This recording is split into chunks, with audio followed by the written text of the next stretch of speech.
Jon Mendez here with the latest in our how-tos, and we're going to talk about personal flotation, life jackets, buoyancy aids.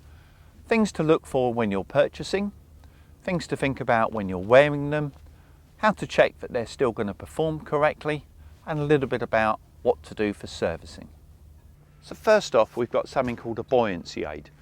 Now this is not really a life jacket, it's providing buoyancy to someone who's confident in the water. Its other major disadvantage is the amount of uplift or newtons that it provides. This is only 50, won't be enough to turn you face up. So if you happen to bump yourself on the way in and fall in face down, it won't turn you round and protect your airway. So not ideal for all circumstances, but if you're going to be in and out the water, paddleboarding, canoeing, small boats of some sort, and close to the shore, they're pretty good. There's almost no maintenance, just a wash off at the end of the day, and keep an eye on the sun that it doesn't get any UV damage on it. The stitching might go, but you can get years out of them. Just wash down in fresh water, particularly the zips and any clips. Like nearly everything in personal flotation, it goes on a bit like a waistcoat, and then these have got zips and then a buckle as well, and then you need to adjust it, and most life jackets and buoyancy aids are adjusted the same way. You just tighten, pull the excess through, and you want it tight enough that it's slightly gripping you. No crutch straps on this, so it would ride up slightly in the water, so if it's too loose it would come up too far. Pretty comfy when on, lots of room around here for paddling or swimming or whatever you want, and they're absolutely brilliant for kids. If you're not boating alone, then and close to safety and shore, nothing really is simpler and less hassle. Moving on from our buoyancy aids, we have some form of life jacket. The key thing being that they offer at least 150 newtons of uplift. That means that if it goes off, it has the ability, no matter what you're doing, to turn you over, face up, and protect your airway. Now, in normal clothing, even light-saving clothing, 150 newtons is absolutely fine. So summer boating, this sort of thing is perfect. Nice things to look for: fleecy bit round the inside, stops it rubbing on the back of your neck, particularly in a t-shirt.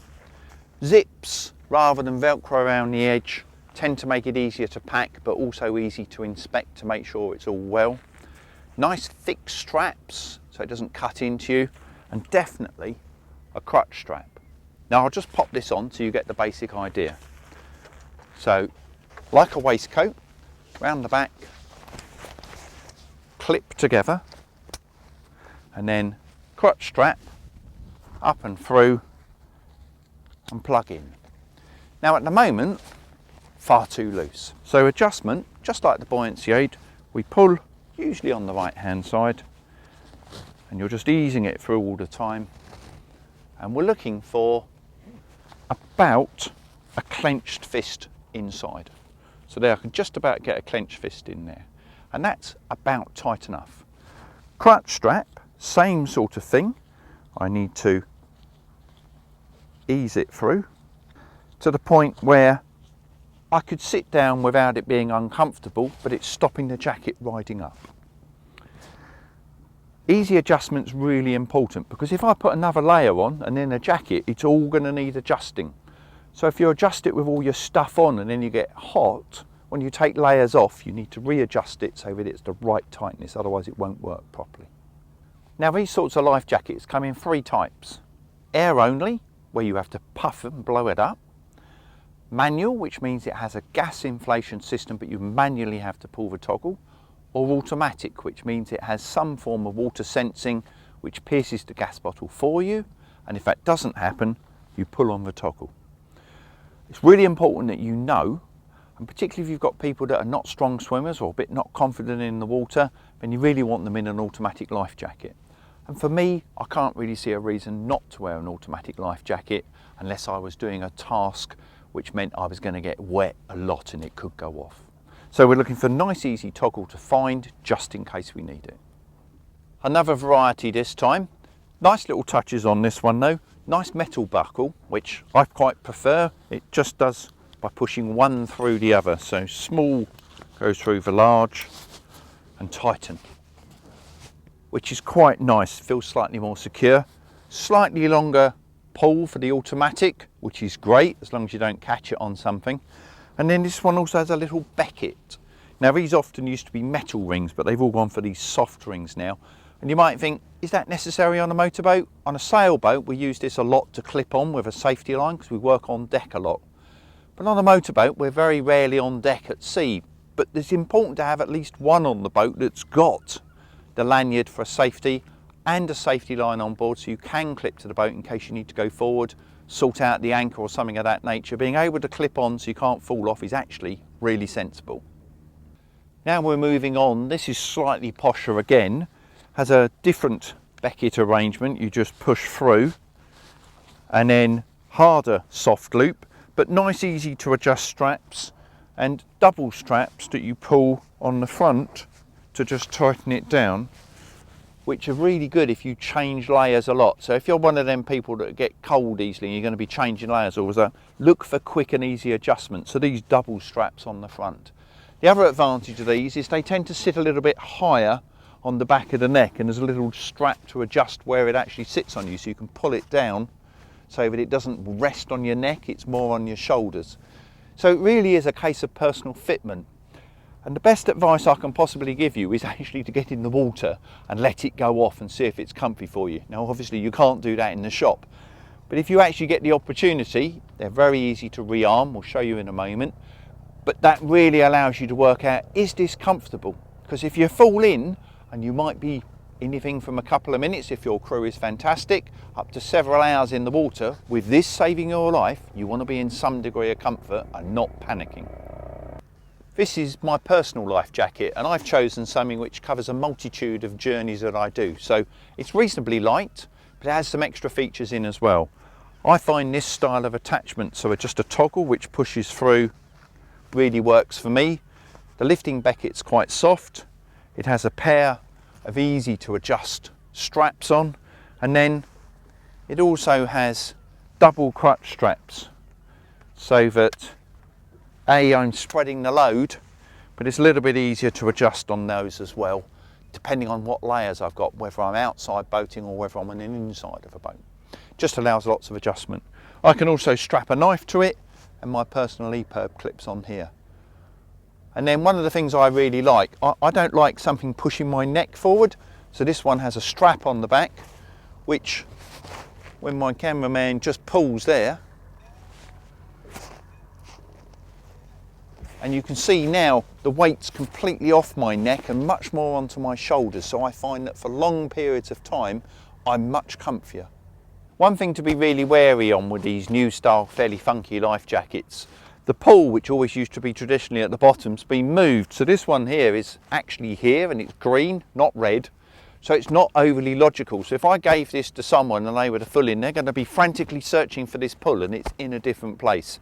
So you need to have a little practice and mentally think about, what am I wearing? Where's the activation system? This is all fully auto, but if it doesn't happen, this could save your life. So you need to know where it is. Make sure people don't tuck them inside the jacket.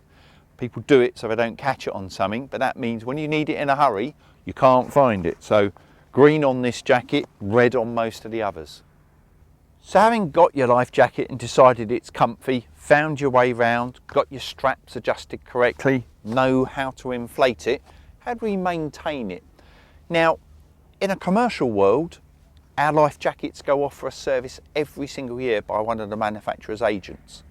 And that might be a bit excessive for you. Mine's worn probably 25 days a month, therefore it needs to be looked after. And I do manual checks every 2 or 3 months as well. In the leisure world, the manufacturers all recommend that you have it serviced every 2 years. Well, that's quite a long time just sitting around, so it's worth, particularly at the start of the season, having a little check and make sure it's in good condition. So how do we do that?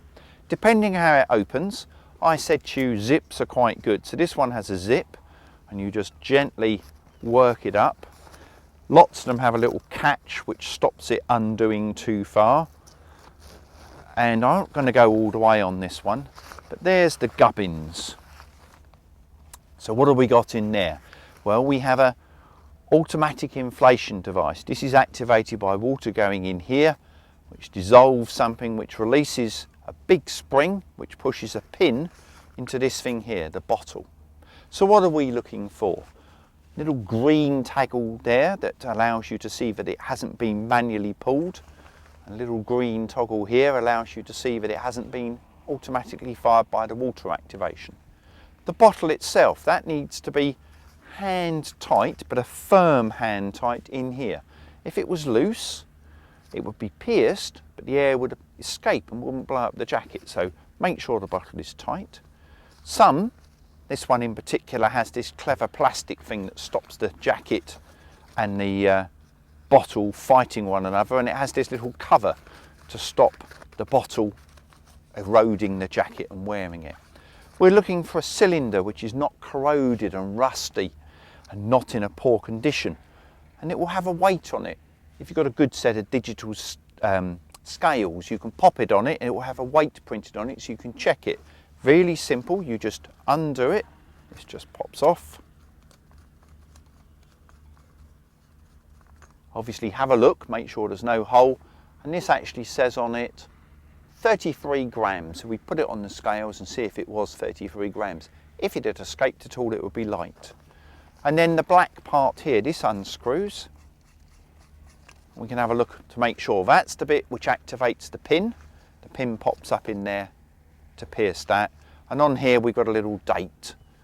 And they've normally got 3 to 5 years depending on the manufacturer. So all of that part you can do yourself at home, and good practice. And the other thing we do is we blow it up. Take this off and this off so we don't cause any problems, and blow it up manually with the tube. That's on this side. And that would allow us to leave it overnight for 24 hours so that it didn't go down. We want to make sure it hasn't got any holes in, otherwise it won't be much use. But the best place to do is to blow it up with a foot pump, because your breath is quite damp, so we don't want to put damp air into here and corrode it all. So try and blow it up with a foot pump, leave it overnight. All happy, we can deflate it, I'll show you how in a moment, and then we can repack it away. That's the simple things that you can do yourself. It will look after your life, look after it. So here's one that we've blown up. This is one of the posher versions, and you can see it has a little inflation tube on it. They will all have a whistle as well, which is really good to have. To deflate them, if you ever need to, you remove this little cap and you reverse it and push in there, and it will allow it to deflate. They all will have some form of lifting becket which allows you to, it will say lift here, and it's a strong point that's attached to the straps, because if you just pull on here you could break it, which wouldn't be terribly clever. All of them will have some form of reflective tape, so at night if you're searched for a searchlight it would reflect back and give a good indication. And you can have upgrades. So this has got posh lights on it, so it is on a little stalk, and you can check the effectiveness of the lights. Won't show much in the sunshine, but they always have a little pair of contacts, and if I was to make that wet we'd see this flash, and it would just allow you to think, is it all working, and is there a date? So there'll be a date written really small on here for when the battery in this and the light needs replacing. This one's all right till 2024, so pretty good. And when you're doing this, life jackets which have the cover separate from the bladder itself always last much better. If the bladder is part of the cover, where it's all folded, they tend to corrode on the corners and then you get leaks. So we leave this blown up overnight, good 24 hours, as long as it maintains that nice firm level of buoyancy, then we'd be happy to use it. Just repack it carefully. When you buy them, the repacking instructions come with them. They're all very, very slightly different. All you have to do though is deflate it all the way and then roll it up very, very gently with the careful folds, zip it back together. It's fiddly, but perfectly easy. So one of the other questions is, what does it feel like when they go off? Well, if yours are coming up for service and you've had a look at the dates and they need new parts and replacing, you can either buy new ones or you can have them serviced. Most suppliers do a servicing system.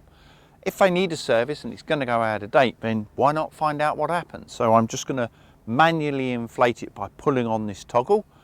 This one is due a service, so let's find out what happens.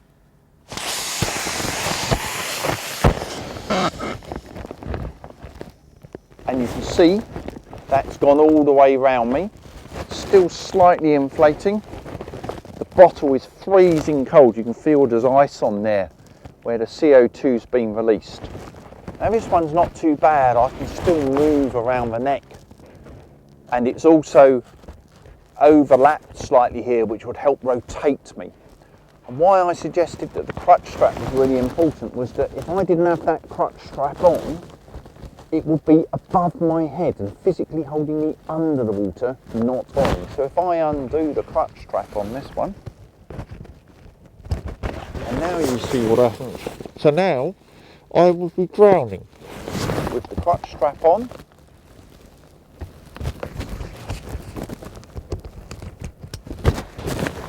I'm actually alive. You've got to remember, I'd be laying in the water at this sort of angle. One of the other features you get on the more top end jackets, and particularly if you're doing longer passages or further away from land, is you get something called a spray hood. So what happens with this is it clips onto the back of the jacket, and then you pull it down, and with this clip here, it clips on to the bottom as well, and your head would obviously be here. And what that means is that as the waves were coming into your face, your airway is protected. There's little holes that allow air to come through. So your face would be here. This clips onto the bottom. It actually clips over the lungs, like so. Your head's in there, and you're protected from the waves coming over your face. If you do offshore stuff, this sort of thing's really important. Great for longer trips as well. You never want to be using it for real, but if you've got it, what a big advantage. So just in conclusion, life jackets, fantastic things, absolutely useless if you're not wearing it. Worth having a little look and understanding what you've got inside. People are quite often surprised how basic the basic ones are. If you're going slightly further than close, then perhaps think about what extra features you want, and think about yearly doing that little blow up more often if you use it more often.